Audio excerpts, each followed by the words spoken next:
I'm excited to get back on the court and play games and have things be a little bit more normal. We're giving our guys plenty of opportunity to go through a full preseason this year. And, some other teams in our conference and in the region have started playing games already. So I know the guys are really chomping at the bit to get out there and play. But we're looking forward to another week of kind of getting people healthy and prepared and all that. Got a really old team, veteran group, a lot of older guys who've been through some, historical success for us in the program, and they're all back and trying to make sure that they finish things the right way and have some success their last go around as well. So really certainly enjoying them, providing leadership and example and vocally.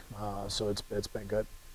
I think lots of coaches, have underestimated just not having a season last year, and even the teams that did play a handful of games, it's just not quite the same. And so whether you have players that went through that small season last year or took the entire season off, it is an adjustment. You're getting back into the grind, and the preseason for basketball at our level can be long, and you really got to embrace that grind for a few weeks before you can start playing games. So we've those older guys have done a really good job of setting the tone.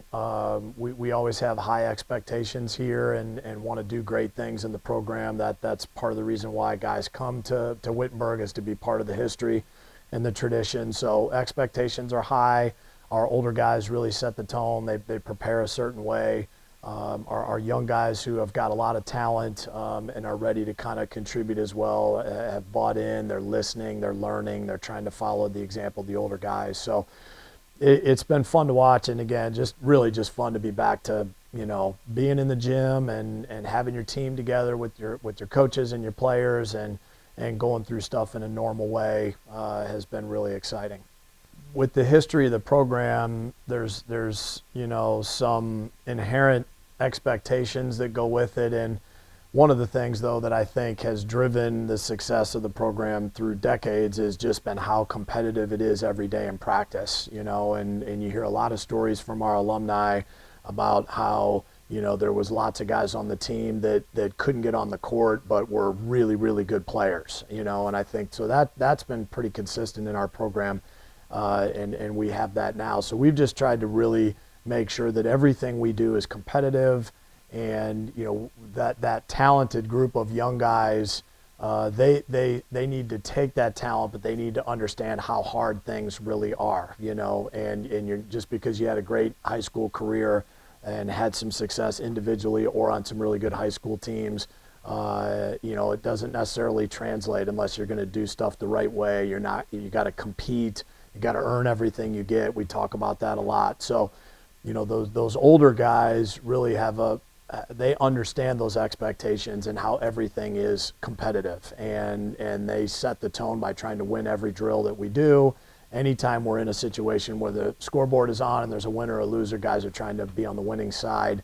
And so that the young guys see that, and they kind of either can put up or or get blown out. So you want guys that want to accept that challenge of competitiveness. So I think the older guys have done a really good job. I think we not only are younger guys competitive or talented, they're pretty competitive, and they've really kind of bought into all that, which again is one of the reasons why they came, and it's one of the reasons why we wanted them here.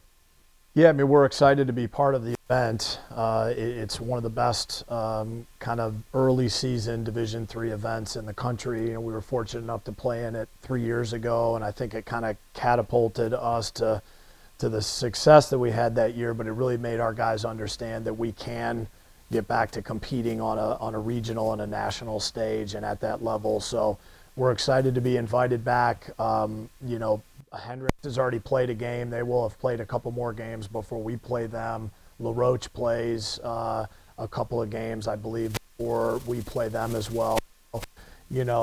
We'll get a chance to watch them play. So even though they'll get a chance to kind of get going and work out some things, they won't have an opportunity to see us until we play. So there's a little bit of an advantage for both both sides of that matchup, but have a lot of respect for both those programs. You know, we saw LaRoche a couple of years ago in the first round of the NCAA tournament have always had great teams and done really, really well in their league. So we're looking forward to, that's always been a really good regional matchup. And so we're excited to start the year being part of that event. And then we turn around a couple days later and go to Hanover, which is one of the best teams in our region as well. So, the early part of the schedule is going to be pretty tough. We'll challenge our guys, but, I think that's kind of how they prefer it. They want those kind of games as early as we can get them. Yeah, I mean, I think if you don't acknowledge the preseason stuff, your guys are talking about it, so you might as well address it. I think it's a sign of respect for the program, certainly within our league, but also nationally, that we've had a nice little run the last handful of years with some really good players who have had some success regionally and nationally. So I think that's certainly a sign of respect. We appreciate that, but we also know it doesn't really mean anything. Our goals are not to be ranked in the preseason and to be ranked first in our league when we start. We want to be first at the end, and we want to be mentioned with some of the best teams in the country when the season ends, right? When you get into February and March, are you being considered as one of the best teams in the country? Are you being considered as one of the best teams in your league? So it is nice, and we do appreciate it, and we pay attention to it, but it doesn't drive, our daily routine and our daily effort to get better and things like that. So, I mean, it's great for recruiting, and we certainly want all those guys that are paying attention to the program to understand this is the kind of thing that you can be a part of. But at the end of the day, our goals are to be in those kind of situations at the end of the year, not the beginning. Yeah, so we did a fundraising campaign during October, which is Breast Cancer Awareness Month, for someone who I would consider a family member, Lisa Watson, who is a WIT alumnus and married to another WIT alumnus who is very involved in the men's basketball program, with the golf programs, and many other programs in the department. So we set a goal to raise a certain amount of money, and we blew past that. So our golf coach and I are gonna end up getting our heads shaved here very soon to kind of show some support for Lisa Watson and her battle through breast cancer, which she is, I'm happy to report, is winning and succeeding in that battle against her breast cancer. And so we're just really, really happy for her and Alan that things are going in a positive way, and just happy to be a part of, kind of supporting her as she always does to us.